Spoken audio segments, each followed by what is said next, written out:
حول ولا قوة إلا بالله العلي العظيم. بسم الله الرحمن الرحيم. الحمد لله الذي لا يبلغ مدحته القائلون ولا يحسن عماءه العادون ولا يؤدي حقه المجتهدون. ثم الصلاة والسلام على رسول الثقلين جد الحسن والحسين ومحبوب رب المشرقين والمغربين سيدنا ومولانا وطبيب قلوبنا وشفيع ذنوبنا أبي القاسم المصطفى محمد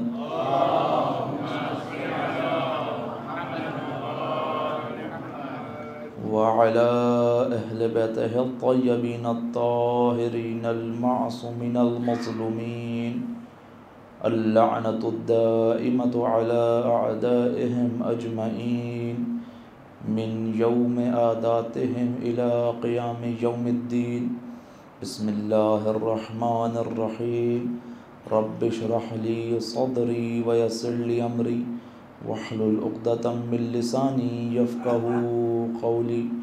أما بعد فقد قال إمام الباقر في زيارة العاشوراء: إني سلم لمن سالمكم وحرب لمن حاربكم وولي لمن والاكم وعدو لمن عاداكم.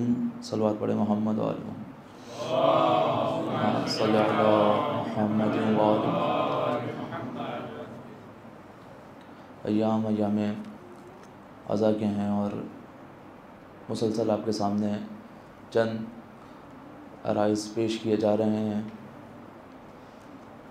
اس امید پہ کہ خدا بند متعال ہمیں توفیق دے کہ ان کلمات نورانیہ، ان کلام اہل بیت کے اوپر ہم عمل پیرا ہو سکیں. جب ہم انسان کی خلقت کو دیکھتے ہیں اور انسان کے طور طریقوں کو دیکھتے ہیں تو سمجھ یہ آتا ہے کہ انسان کی زندگی کو دو حصوں میں تقسیم کیا جا سکتا ہے. ایک اس کی انفرادی زندگی، ذاتی زندگی، انڈیویجول لائف، اور ایک اس کی اجتماعی زندگی یعنی اس کی سوشل لائف. دونوں جو انسان کی زندگی کے پہلو ہیں بہت زیادہ اہم ہیں اور دونوں پہلوؤں پر انسان کو بہتر بننا، اسلامی قوانین کو جاننا اور اس پر عمل کرنا بہت زیادہ ضروری ہے. اس میں تو کوئی شک اور شبہے کی بات نہیں ہے. لیکن ان دونوں صورتوں میں یعنی ایک انسان کی انفرادی زندگی اور ایک انسان کی اجتماعی زندگی، سوشل لائف، ان دونوں میں سے زیادہ اہم کون سی ہے؟ ان دونوں میں کون سی ایسی زندگی انسان کی ہے کہ اگر وہ بگڑ جائے تو نہ صرف یہ کہ اس کے وجود پر بلکہ دوسروں پر بھی اس کا اثر جو ہے وہ پڑتا ہے. آپ کبھی دیکھیں کہ انسان کی جو انفرادی زندگی ہے اس کے بارے میں قول خدا، قول اہل بیت کیا کہتا ہے، اور جو انسان کی اجتماعی زندگی ہے، انسان کی سوشل لائف ہے، اس کے بارے میں خدا بند متعال اور اہل بیت ہم سے کیا چاہتے ہیں. اس مفہوم کے تحت ایک قانون جو ہم ہر مجلس سے پہلے جب زیارت عاشوراء کی تلاوت کرتے ہیں تو اس میں پڑھتے ہیں انی سلم لمن سالمہ، کہ جو بھی آپ کے ساتھ صلح کرے گا میری صلح اس کے ساتھ ہے، وہ جو بھی آپ کے ساتھ دشمنی کرے گا میری دشمنی اس کے ساتھ ہے، جو بھی آپ کی ولایت کو قبول کرے گا میں بھی اسے قبول کروں گا، اس کی ولایت کو قبول کروں گا. تو یہ جو مفہوم ولایت ہے یہ کیا مفہوم ہے کہ انسان جو ہے وہ مختلف دعائیں مانگ رہا ہے، پروردگار مجھے ساری زندگی اس ولایت کے اوپر چلا، میرا زندگی کا اختتام ہو تو اسی ولایت کے اوپر ہو۔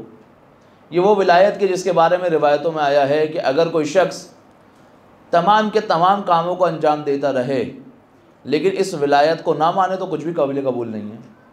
یعنی ایک روایت کچھ اس طرح سے وارد ہوئی ہے کہ اگر کوئی شخص دن میں ساری زندگی روزے رکھتا رہے، رمضان نہیں، ساری زندگی روزے رکھتا رہے، اور ہر شب ایسے گزارے کہ جیسے اس نے عبادات اور راز و نیاز پروردگار کے اندر گزاری ہو، اپنے تمام کے تمام مال کو صدقہ کر دے،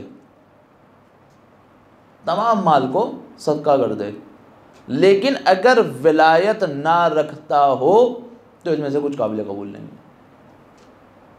اتنا بڑا مقام ہے۔ اس کے علاوہ ایک اور حدیث کہ بنی الاسلام علی خمس، اسلام کی بنیاد 5 چیزوں پر ہے: الصلاۃ و صوم و زکوٰۃ والجہاد والولایہ، نماز، روزہ، زکوٰۃ، جہاد اور ولایت۔ سوال یہ ہے کہ بنیاد ان 5 چیزوں میں سے ایک ولایت، اور پھر آگے روایت کہتی ہے کہ اگر کسی شخص نے 4 امور کو انجام دیا ہو اور ولایت کو انجام نہیں دیا تو قابل قبول نہیں۔ یہ جتنا زور ولایت کے اوپر ہے کسی اور چیز پہ نہیں۔ تو یہ ولایت ہے کیا؟ ولایت کا مفہوم ہے کیا؟ ہمارے ساتھ ایک مسئلہ جو رہا ہے وہ یہ رہا ہے کہ چند ولایت کے مفہوموں کو ہم نے سمجھا ہے، ہم کبھی اس ولایت سے آگے نہیں بڑھے۔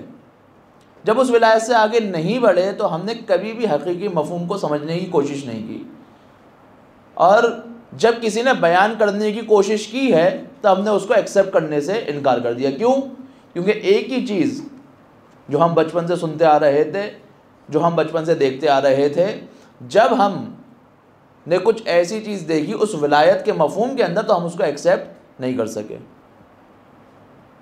دہرانے کی وجہ سے، ایک ہی چیز دہرانے کی وجہ سے، ایک ہی چیز تنگ نظری کی بنیاد پر ہم نے ولایت کو کبھی نہیں سمجھا۔ ولایت ہے کیا؟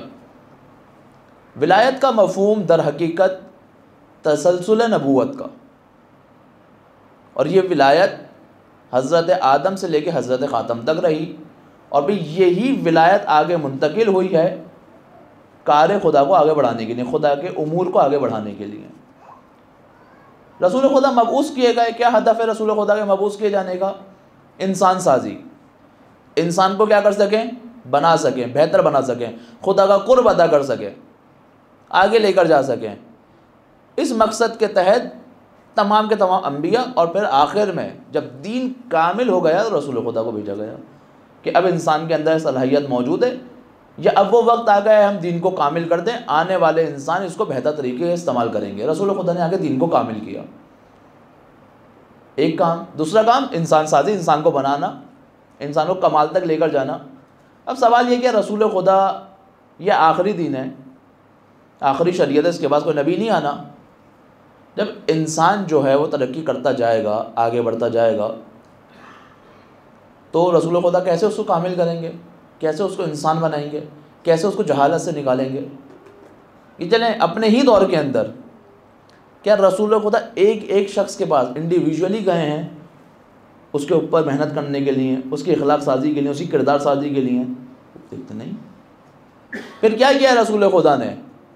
رسول خدا نے ایک ایک انسان کو جا کر نہیں بنایا، بلکہ رسول خدا نے ایک ایسا اسٹرکچر اور ایک ایسا نظام بنا کر دیا ہے کہ جو اس نظام کے اندر آئے گا خود بخود تربیت پا کر نکلے گا۔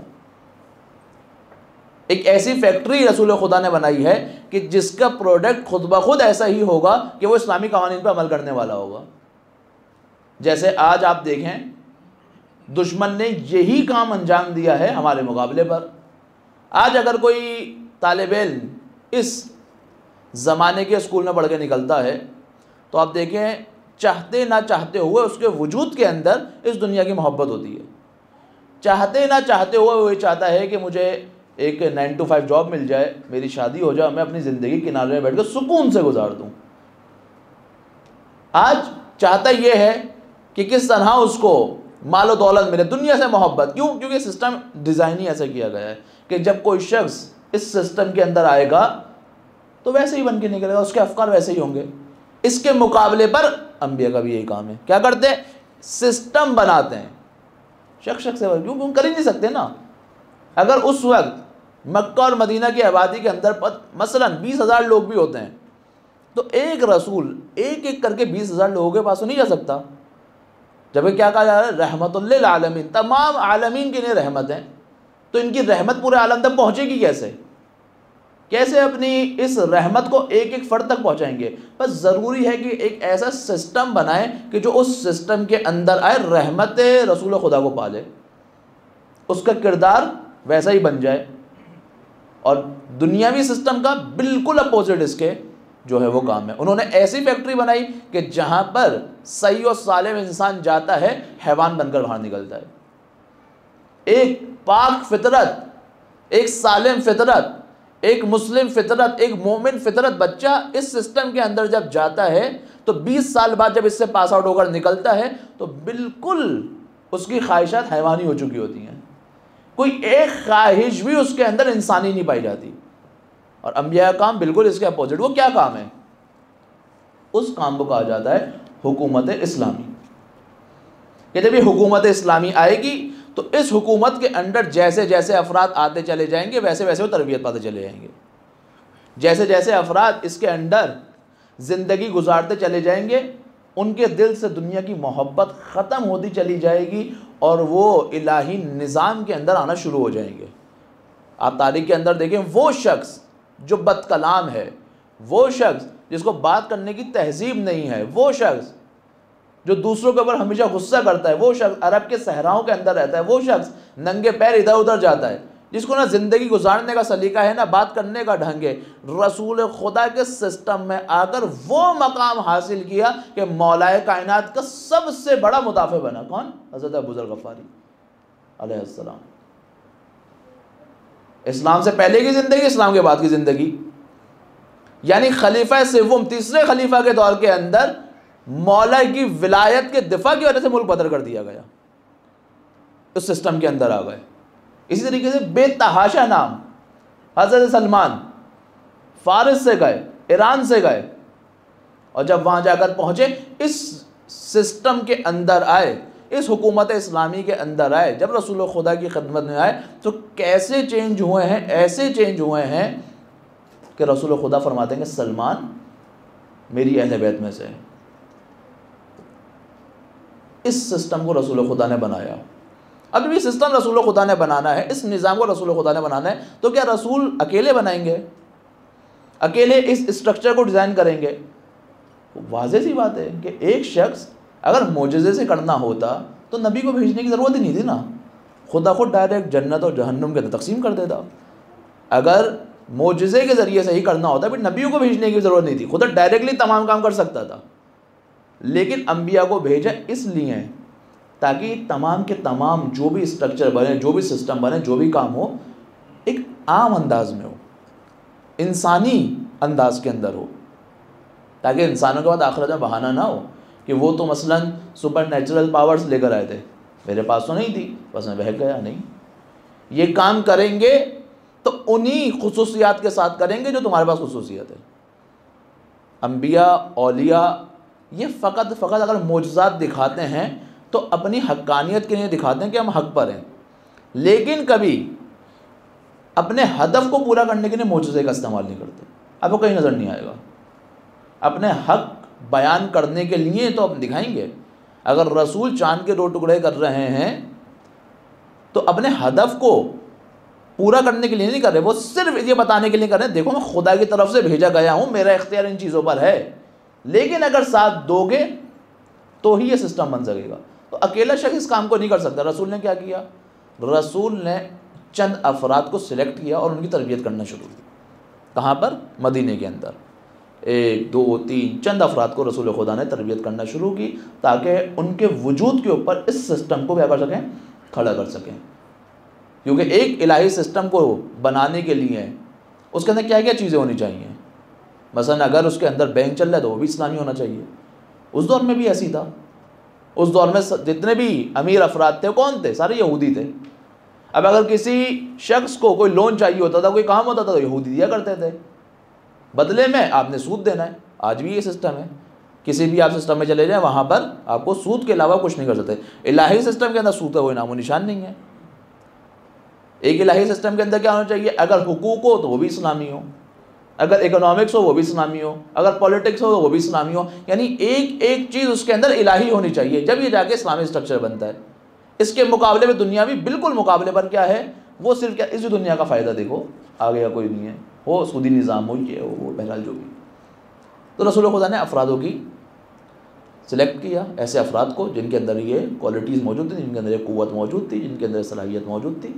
ان کا انتخاب کرنے کے بعد ان کی آپس میں تربیت کرنا شروع کی، آپس میں ان کے دلوں کے اندر ایک دوسرے کی رغبت کو پیدا کیا، آپس میں ان کے اندر ایک ہدف کو قرار دیا، ان کے درمیان ایک ایسی وابستگی کو قرار دیا کہ تم لوگ آپس میں ایک دوسرے سے جدا نہیں ہونا، تم لوگ آپس میں ایک دوسرے سے بغض نہ رکھنا، تم لوگ آپس میں ایک دوسرے کے ہدف سے جدا نہ ہونا، بلکہ تم سب کا ہدف ایک، تم سب کا خدا ایک، تم سب کی کتاب ایک، تم سب کا نبی ایک، تم سب کا راستہ ایک۔ وہ راستہ کیا ہے؟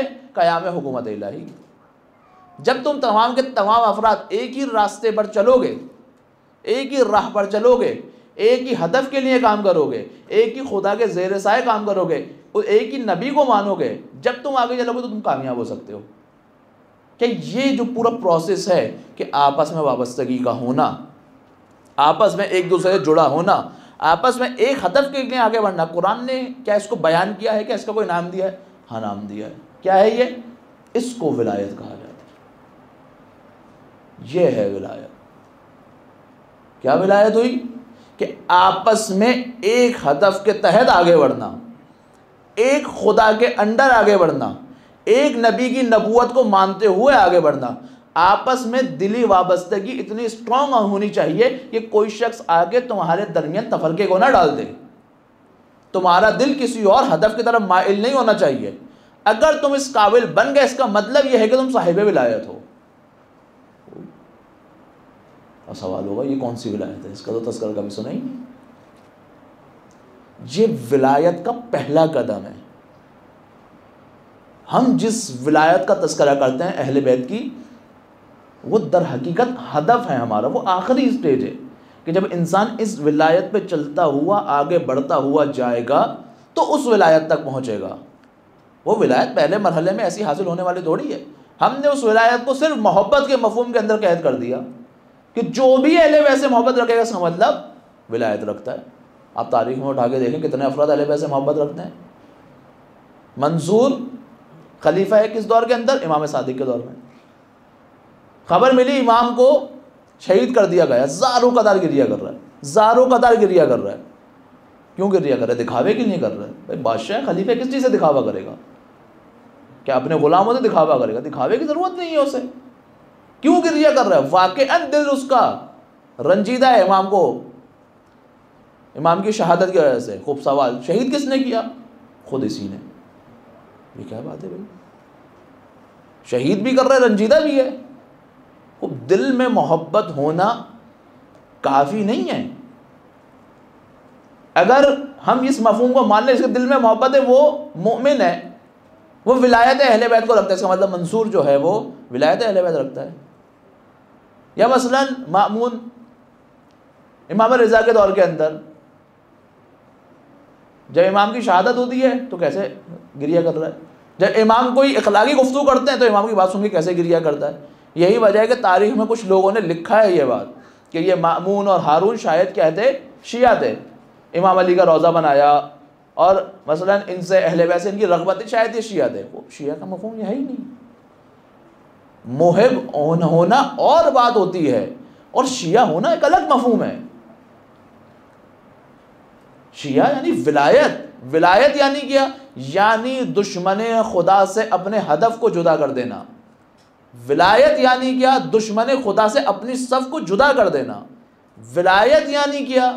ولایت یعنی یہ کہ تم میں اور خدا کے دشمن کے درمیان کوئی بھی دلی وابستگی پائی نہیں جائے۔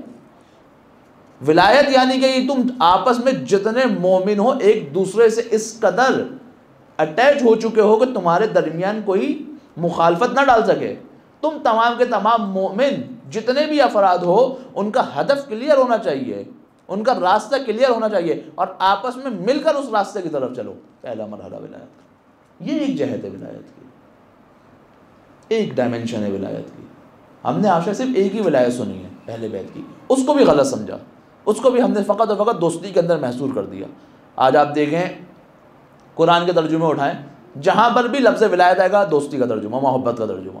اب روایت اٹھائیں، جہاں پر بھی ولایت کا معنی آئے گا دوستی کا اور محبت کا ترجمہ۔ لوگوں کے ذہن میں آیا فقط یہی ولایت ہوتی ہے، نہیں، ولایت یہ نہیں ہے۔ اب جب ہم زیارت عاشورہ کے اندر یہ جملہ پڑھ لیں خدا، تو اہل بیت سے کہہ رہے ہیں کہ ہم اس سے وابستگی رکھیں گے جس سے آپ وابستگی رکھیں گے، ہم اس کے دشمن جس سے آپ دشمنی رکھیں گے۔ پھر آگے فرماتے ہیں وَوَلِيٌّ لِّمَنْ وَالَاكُمْ، یعنی کیا مطلب؟ یعنی ہم اپنے راستوں کو، اپنے ہدف کو ان کے ساتھ قرار دیں گے کہ جنہوں نے اپنے ہدف کو آپ کے ساتھ قرار دیا۔ یہ محبت کی بات نہیں ہے، یہاں پر محبت بہت لوگ کر رہے ہیں، سوال یہ ہے کہ میں نے اس چیز کو قرار دیا یا نہیں دیا۔ اگر میں ظاہری طور پر ایمان لے آیا لیکن میں اس سسٹم کے اندر خوشی سے زندگی گزار رہا ہوں جس سسٹم کے اندر اہل بیت کے اوپر لعن طعن کی جاتی ہے، اگر میں اپنے آپ کو شیعہ کہتا ہوں اور میں اس سسٹم کے اندر پرسکون زندگی گزار رہا ہوں کہ جہاں پر قوانین الہی کو روندا جاتا ہے، اگر میں اپنے آپ کو ولی کہتا، اپنے آپ کو ولایت کا ماننے والا کہتا ہوں، ولایت پر چلنے والا کہتا ہوں، لیکن اس سسٹم کے اندر پرسکون طریقے سے اپنی اولاد کو بھیجنے پر آمادہ ہوں، جو ہمیں معلوم ہے کہ ہمارے وقت کے امام کے ظہور کے اندر تاخیر بنے ہوئے ہیں، تو اب میں ولی کے عنوان کو صحیح طریقے سے سمجھاؤں یا نہیں سمجھا؟ اس ولایت کو میں سمجھاؤں یا نہیں سمجھا؟ کیوں امام مکے سے نکل رہے ہیں؟ اگر انسان کی ذاتی زندگی اتنی ضروری ہوتی، اگر انسان کی ذاتی اخلاقیات اتنی ضروری ہوتی تو امام مکہ چھوڑتے یمن چلے جاتے، جیسے ابن عباس نے امام کو مشورہ دیا، جیسے امام کے اپنے بھائی محمد حنیفہ نے امام کو مشورہ دیا، حنفیہ نے مشورہ دیا کہ آپ کیوں جا رہے ہیں، آپ شہید کر دیے جائیں گے، آپ ایک کام کریں یمن چلے جائیں، وہاں آپ کے چاہنے والے بہت ہیں، آپ سکون سے بیٹھ کر اپنی زندگی گزار سکتے ہیں۔ امام کر سکتے تھے یہ۔ در حقیقت جب ولایت مومنین کے درمیان ختم ہو رہی ہو، ضروری ہے کہ کوئی ایک ایسا شخص اٹھے کہ لوگوں کو یاد دلائے اس ولایت کو، اور اگر یہ ولایت مومنین کے درمیان نہ ہو، یعنی ہدف ایک نہ ہو، دلوں میں پیوستگی نہ ہو، آپس میں ایک دوسرے جڑے نہ ہو، تو یہ نست و نابود ہو جائیں گے، نست و نابود ہو جائیں گے، ختم ہو جائیں گے یہ مومنین۔ یہ تشیع آج ہمارے سامنے ہے، یہ کتنی آرام سے آ گئی ہے۔ اہل بیت نے اس ولایت کو برقرار کرنے میں کتنی محنت کی ہے، آپ دیکھیں مولا کائنات کا دور ہو، آپس میں شیعوں کے روابط کو دیکھیں، امام حسن کا دور ہو، آپس میں شیعوں کے روابط کو دیکھیں، امام حسین کا دور ہو، آپس میں روابط کو دیکھیں، حتیٰ امام سجاد کا دور جہاں پر امام حسین کی شہادت کی وجہ سے لوگ ڈر گئے تھے، کیوں؟ یہ سوچ کر کہ جب بنی امیہ امام حسین جو فرزند رسول ہیں ان کو نہیں چھوڑ لی تو ہمارا کیا حال کرے گی۔ اس دور میں بھی آپ دیکھیں امام کے شیعوں کا آپس میں رابطہ کیسا ہے، آپس میں وہ کس ہدف کے لیے کام کر رہے ہیں، تاریخ بڑی بڑی ہے، آپ کو نظر آئے گا۔ ایسا نہیں ہے کہ مثلا اب خوف زدہ ہو گئے تو اہل بیت سے دور ہو جائیں گے، اور جو دور ہو گئے ان کے بارے میں ہم لوگ کیا عقیدہ رکھتے ہیں، لعنت نہیں کرتے۔ کیوں لعنت کر رہے ہیں؟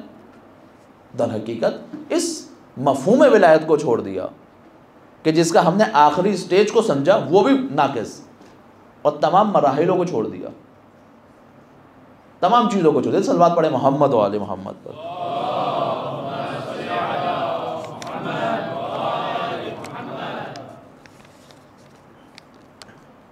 خدا بند متعال نے قرآن میں سورہ ممتحنہ پہلی آیت میں ارشاد فرما رہا ہے، اور واقعاً اگر اس آیت کا نام، اس سورہ کا نام سورہ ولایت بھی رکھا جائے تو غلط نہیں ہوگا، کہ خدا نے چند قوانین ہمیں بتائیں۔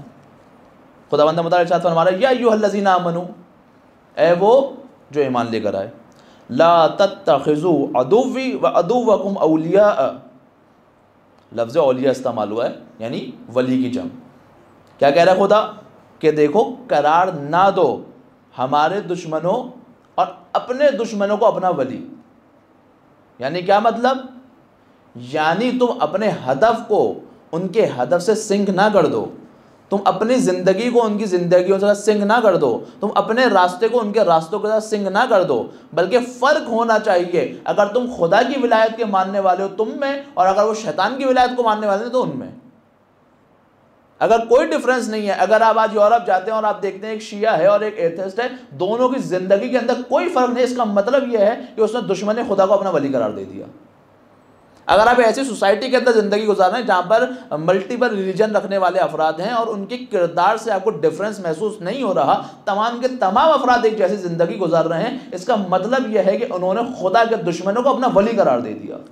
فرق ہونا چاہیے، واضح فرق ہونا چاہیے، کہ پتہ چلے ایک شخص کو دیکھ کر کہ یہ ولایت شیطان کے اندر زندگی نہیں گزار رہا، ولایت خدا کے اندر زندگی گزار رہا ہے۔ قرار نہ دو عدوی، میرے دشمنوں کو، وہ عدوکم، اپنے دشمنوں کو اولیاء، یعنی تم لوگوں کا ہدف الگ ہونا چاہیے، تم لوگوں کا کردار الگ ہونا چاہیے، تمہارے دل کے اندر ایک دوسرے کے لیے محبت نہیں ہونی چاہیے، یعنی ایون دل کے اندر بھی اگر کوئی دشمن خدا سے محبت رکھتا ہے تو اس ولایت سے نکل رہا ہے، دل کے اندر بھی محبت نہیں ہونی چاہیے۔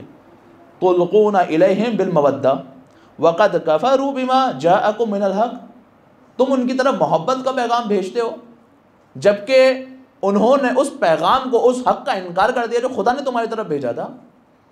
یخرجون الرسول وایاکم ان تؤمنوا باللہ ربکم، جبکہ انہوں نے رسول کو اور تمہیں نکال دیا ہے صرف اس وجہ سے کہ تم اپنے پروردگار کے اوپر ایمان لے کر آئے ہو۔ ان کنتم خرجتم جہاد فی سبیلی ابتغاء مرضاتی، اگر تم واقعی حقیقی طور پر اللہ کے راستے پر جہاد کرنے نکلے ہو، اگر اللہ کی مرضی کو تلاش کرنے نکلے ہو تو اسے رونا الیہم بالمودہ، تو پھر ان سے خفیہ محبت نہ رکھو۔ اگر اللہ کے راستے پہ نکلے ہو تو ایسا نہ ہو کہ تم ظاہری طور پر ان کے مخالفت، لیکن دل سے تم ان سے محبت کرتے ہو، نہیں ہونا چاہیے۔ اگر کوئی دشمن خدا ہے، اگر کوئی دشمن اہل بیت ہے، دل میں بھی محبت نہیں ہونی چاہیے، خفیہ محبت بھی نہیں ہونی چاہیے۔ وَأَنَا أَعْلَمُ بِمَا أَخْفَيْتُمْ وَمَا أَعْلَنْتُمْ، خدا کہہ رہا ہے میں خوب جاننے والا ہوں، میں بہتر جاننے والا ہوں، میں زیادہ جاننے والا ہوں اس چیز کو جو تم اپنے دلوں کے اندر چھپا کے رکھتے ہو، وہ چیزیں تم ظاہر کر دیتے ہو، میں جاننے والا ہوں اس چیز کا۔ وَمَن يَفْعَلْهُ مِنْكُمْ فَقَدْ ضَلَّ سَوَاءَ السَّبِيلِ، اور جو بھی اس راستے پر نکل جائے، دشمن خدا کی، دشمن اہل بیت کی ولایت کو قبول کر لے، تو در حقیقت اس نے گھاٹے کا سودا کیا۔ ولایت یعنی کیا؟ دلی پیوستگی۔ ولایت یعنی کیا؟ اس کا اور اپنے ہدف کو ایک قرار دینا۔ ولایت یعنی کیا؟ اس کے راستے پر چلنا۔ ولایت یعنی کیا؟ اپنے امور کے اندر اس کو شامل کر دینا۔ ولایت یعنی کیا؟ دلوں میں ان سے محبت رکھنا۔ ولایت یعنی کیا؟ ان کے امور کو انجام دینا۔ یہ ولایت ہے۔ تمہاری دل میں ان سے پیوستگی نہیں ہونی چاہیے، اور اگر تم اس راستے پہ نکل گئے نے گھاٹے کا سودا کیا۔ اس کا شان نزول آیت کا، ایک شخص ہے حاتب ابن ابی بلتا، جب رسول خدا مدینے میں حکومت اسلامیہ قائم کر دیتے ہیں، کفار سے جنگ کے لیے نکلنا چاہتے ہیں، یہ شخص جس کی اولاد، جس کے بچے وہاں موجود ہیں مکے میں، یہ خط لکھتا ہے مکے والوں کو یہ سوچ کر کہ میں رسول خدا کے مثلا لشکر میں تو ہوں، جنگ تو کر رہا ہوں رسول خدا کے ساتھ، ایک کام یہ کرتا ہوں کہ میں یہ خط لکھ کر ان کو بتا دیتا ہوں ہم جنگ کرنے آ رہے ہیں، اگر خدا نہ خواستہ رسول خدا ہار بھی گئے تو میں کہوں گا میں نے تمہیں بتا دیا تھا، تو میرے بیوی بچے بھی سیف ہو جائیں گے، اور اگر ہم جیت گئے تو بیوی بچے ویسے ہی سیف ہو جائیں گے، یعنی ایسا کام کرو دین اور دنیا ساتھ لے کر چلوں۔ یہ پورا مفہوم آیا کہ دیکھو رسول خدا پہ وحی ہوتی ہے، مولا کائنات اور ان کو بھیجتے ہیں، دیکھو اس نے خط بھیجا ہے، ایک خاتون کے لباس کے اندر چھپا کے اس نے خط بھیجا تھا، مولا کائنات اس خاتون کو پکڑتے ہیں اور اس سے خط برآمد ہوتا ہے، خط لے کر آتے ہیں۔ کس چیز کے لیے خدا کے ولی کو دھوکہ دے رہے تھے؟ بچوں کے لیے، اولاد کے لیے، مال کے لیے۔ کتنا بڑا نقصان کرنے والے تھے؟ ولی خدا تمہاری وجہ سے قتل کیے جا سکتے تھے۔ آج کے دور میں قرآن فقط اس دور کے لیے نہیں ہے، ہر دور کے لیے۔ اگر آج کے دور میں کوئی شخص کوئی بھی ایسا کام کرتا ہے کہ جس سے دشمن خدا کی مدد ہو، کوئی بھی شخص ایسا کام کرتا ہے کہ جس سے اس کی ولایت میں چلا جائے، ولایت میں کیسے جائے گا؟ اگر اس کا اور اس کا ہدف ایک ہو جائے، اگر اس کا ہدف یہ ہے کہ انسان کو مادیت کے اندر گرائے اور اس کا ہدف بھی مادہ بن گیا، اس کا مطلب یہ کہ خدا کی ولایت سے نکل گیا۔ اگر ان کا ہدف یہ ہے کہ امام کے ظہور کو ڈیلے کیا جائے اور اس نے ایسے امور کو انجام دیا کہ امام کا ظہور ڈیلے ہوتا گیا، اس کا مطلب اس نے اس کی ولایت کو قبول کر لیا۔ سنگین معاملہ، اتنا آسان نہیں ہے ولایت کو سمجھنا اور اس پر عمل کرنا۔ یہ ولایت کا پہلا مفہوم ہے۔ انشاءاللہ اگر آنے والے دنوں میں موقع ملا آپ کو بتاؤں گا کہ اگلی ولایت کے اور کیا ڈائمنشنز ہیں اور ہمیں کس ولایت تک پہنچنا ہے۔ یہ پہلا درجہ تھا، یعنی مومنین کی آپس میں ولایت، یعنی مومنین کے آپس میں دلی پیوستگی، یعنی مومنین کے درمیان بلا تفریق رنگ و نسل اتحاد، یعنی پتہ ہو کہ ہم اگر شیعہ جماعت ہیں ہمارا ہدف کیا ہے، پتہ ہو کہ ہم اگر شیعہ جماعت ہیں تو ہمیں کس کے تحت ولایت زندگی گزارنی ہے۔ یہ در حقیقت ولایت کا مفہوم نہیں سمجھا ولایت کو میں بالخصوص اپنی، مجھے نہیں معلوم کہ آج خواتین موجود ہیں یا نہیں ہیں، بالخصوص اپنی بہنوں سے گزارش کروں گا کہ کوئی ایسی فرمائش کبھی اپنے شوہروں سے نہ کریں کہ وہ مجبور ہو جائے کسی ایسے شخص کی غلامی کرنے پر جو ولایت خدا نہ رکھتا ہو۔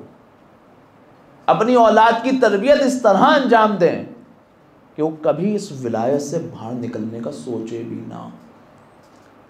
بڑی ذمہ داری ہے یہ جو ہم انبیاء کا ہدف ہے نا، ایک ایسی فیکٹری بنانا جس کے اندر انسان سازی کی جائے۔ آج کے دور میں بہترین کام یہ خواتین کر سکتی ہیں۔ کیوں؟ کیونکہ جب وہ اپنی اولاد کی ایسی تربیت کریں گی اس ولایت کے اندر، در حقیقت انہوں نے کار انبیاء انجام دیے۔ اور اہل بیت ایسی خواتین کو بہت پسند کرتے ہیں، جناب سیدہ ایسی خواتین کو بہت پسند کرتی ہیں۔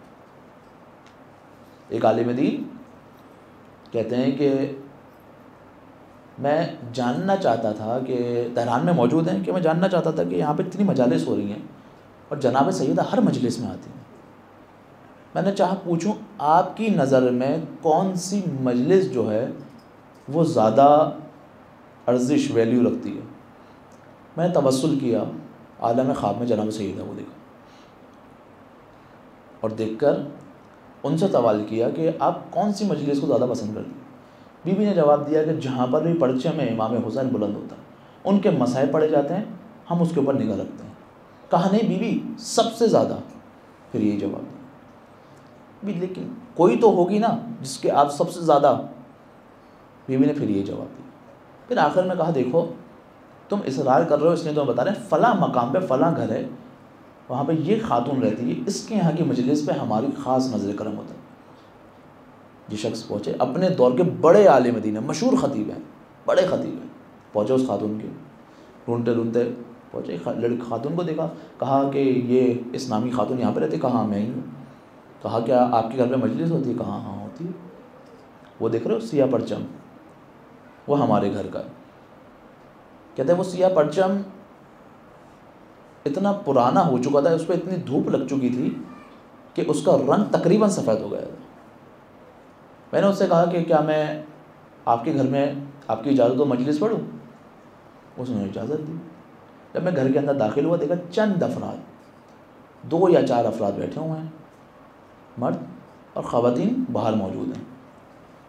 اس میں ایک خاتون یہ اکیلی خود موجود ہے اور کوئی نہیں۔ یہ مجھے بتا چکی تھی، دیکھیں اس سے پہلے ہی بہت لوگ مجلس پڑھنے ہیں، لیکن کیونکہ ہمارے یہاں افراد زیادہ نہیں ہوتے اس لیے چھوڑ کے چلے جاتے۔ کہا نہیں میں چھوڑ کر نہیں جاؤں گا۔ خوب اس نے ایکسیپٹ کیا، یہاں تھے مجلس پڑھتے رہے، 1 دن گزرا، 2 دن گزرا۔ ایک چیز یہ نوٹ کرتے تھے کہ جب میں مصائب پڑھتا ہوں تو یہ چند افراد بیٹھے ہیں لیکن کچھ خواتین کی آواز آتی ہے۔ ایک خاتون تو ٹھیک ہے صاحب خانہ ہے، دوسری خاتون کون ہے کہ جس کے اتنے گریے کی آواز آتی ہے؟ کہا میں نے یہ تصور کیا کہ شاید ان کی کوئی چھوٹی بہن، کوئی بہو، کوئی ہوگی بہرحال جو اس کام کو انجام دیتی ہوگی۔ 10 دن گزرے، میں نے طے کیا ہوا تھا میں کوئی تبرک کوئی پیسہ کوئی ہدیہ ان سے نہیں لوں گا۔ جب میں نکلا جانے لگا، وہ پیچھے خاتون بھاگتی ہوئی ہے، آواز دی، مجھے روکا، کہا یہ تبرک قبول کریں۔ میں نے کہا نہیں، مجھے جہاں سے تبرک ملنا تھا مل گیا۔ کہا نہیں، میں آپ کو ایسے نہیں جانے دوں گی۔ پورا سال میں لوگوں کے گھروں میں جا کے کام کرتی ہوں اور پیسے جمع کرتی ہوں کہ اپنے گھر میں جب مجلس ہو تو ہدیہ دے سکوں، اور اس زحمت کو آپ قبول نہیں کر رہے۔ کہتے ہیں میں نے انہوں نے تبرک اس کو قبول کیا۔ جب قبول کر لیا تو میں نے کہا آپ سے میرا ایک سوال ہے۔ کہا کیا سوال ہے؟ کہا سوال یہ ہے کہ جب میں آپ کے گھر مصائب پڑھا کرتا تھا تو مجھے آپ کے علاوہ ایک اور خاتون کے رونے کی آواز آتی تھی، وہ کون ہے؟ کہا اس خاتون نے جواب دیا، کیا تم نے خواب میں جناب سیدہ سے یہ نہیں سنا تھا کہ وہ بھی ہمارے گھر مجلس میں آتی ہیں؟ حیران ہوا۔ کہا وہ ان کے رونے کی آواز تھی۔ حیران ہوئی۔ وہ خواتین جو ہدف امام حسین کو زندہ کرتی ہیں، وہ خواتین جو جناب سیدہ کے دل کو راضی کرتی ہیں، جناب سیدہ ان کی دہلیز پر آتی ہیں۔ انسان کبھی سوچے تو صحیح کہ وہ کہاں اور جناب سیدہ کہاں، انسان کا گناہگار وجود کہاں اور جناب سیدہ کا پاکیزہ وجود کہاں۔ لیکن اگر انسان اس ہدف کو پورا کرتا ہے تو جناب سیدہ آتی ہے، اس ہدف کو پورا کرنا ہے۔ اور اس میں سے ایک کام کیا ہے؟ امام حسین پر گریا۔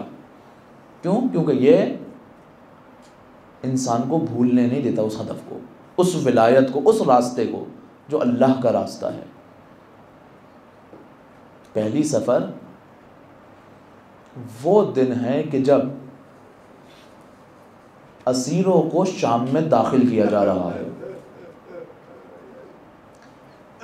ارباب مقاتل بیان کرتے ہیں کہ حضرت ایوب وہ ہیں کہ جن کے صبر کی بڑی مثال دی جاتی ہے۔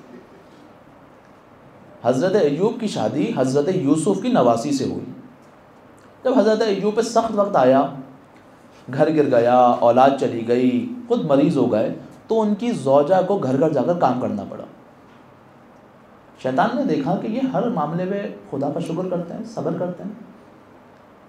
ایک دن جن گھروں میں حضرت ایوب کی زوجہ جا کے کام کرتی تھی، وہاں پہ لوگوں کو بہکایا، کہا دیکھو یہ حضرت یوسف کی نواسی ہیں، بڑی خوبصورت ہیں۔ اب جب یہ تمہارے یہاں کام کرنے آئے نا، تم ایک کام کرنا، ان کے بال بہت خوبصورت ہیں، ان سے کہنا کہ اگر تم اپنے بال ہمیں تھوڑے سے کاٹ کر دو گی، جب ہم تمہیں اجازت دیں گے گھر میں کام کرنے کی۔ لوگ شیطان کے وسوسے میں آئے۔ جہاں پر حضرت ایوب کی زوجہ جاتی، صاحب خانہ یہ تقاضا کرتا، پلٹ کر واپس گھر آئیں، پریشان حال ہیں۔ حضرت ایوب نے وجہ پوچھی، فرمایا جہاں جا رہی ہوں مجھے یہ سننے کو مل رہا ہے۔ حضرت ایوب نے ہاتھوں کو بلند کیا، اے پروردگارا، جتنی بھی مشکلیں میں نے برداشت کر لی، میرا گھر گیا میں نے برداشت کر لیا، میری اولاد گئی میں نے برداشت کر لیا، میرا مال گیا میں نے برداشت کر لیا، اے پروردگارا یہ ناموس کا جو امتحان ہے نا، مجھ سے نہ لینا، مجھ سے برداشت نہیں ہوتا۔ پروردگار نے کہا اے ایوب، اب آخر تک جب بھی صبر کا تذکرہ کیا جائے گا تو ہم آپ کا نام لیں گے، لیکن میں کہوں گا کہ جہاں پر حضرت ایوب کے صبر کی انتہا ہوئی ہے نا، وہاں سے سید سجاد کے امتحان کا آغاز ہو رہا ہے۔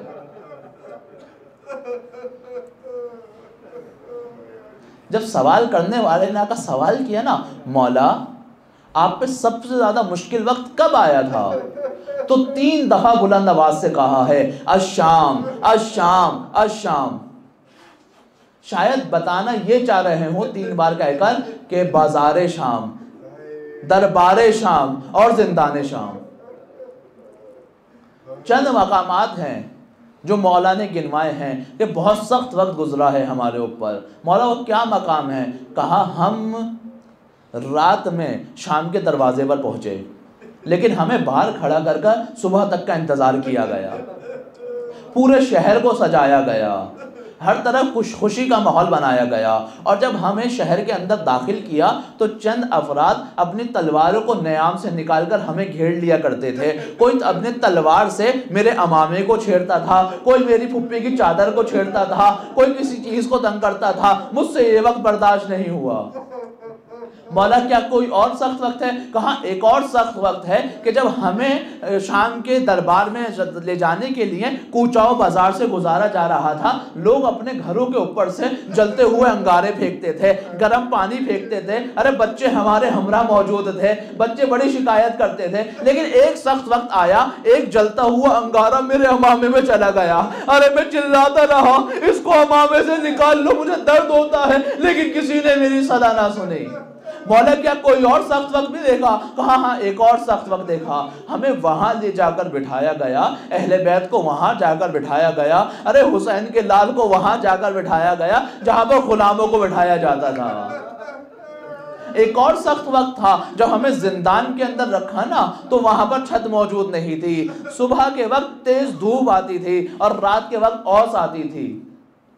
کہ مولا کوئی اور سخت وقت گزرا؟ کہاں ایک اور سخت وقت گزرا ہے، وہ کیا ہے مولا؟ وہ سخت وقت ہے چند یہودی عمر سعد کے پاس آئے اور کہا کہ آل علی کو ان گلیوں سے گزارو جہاں پر یہودی رہا کرتے ہیں۔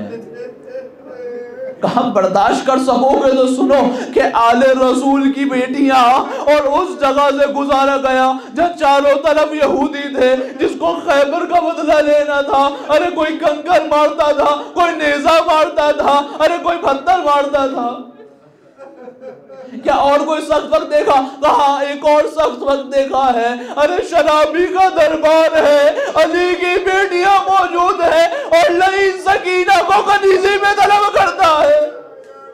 کیا مولا اور کوئی سخت وقت دیکھا؟ ہاں ایک اور سخت وقت تھا کہ ہم دربار یزید میں موجود ہیں، یزید شراب کے نشے میں ہے، ہاتھ میں ایک چھڑی موجود ہے، سامنے میرے بابا کا سر ہے اور لعین چھڑی سے میرے بابا کے سر میں گھس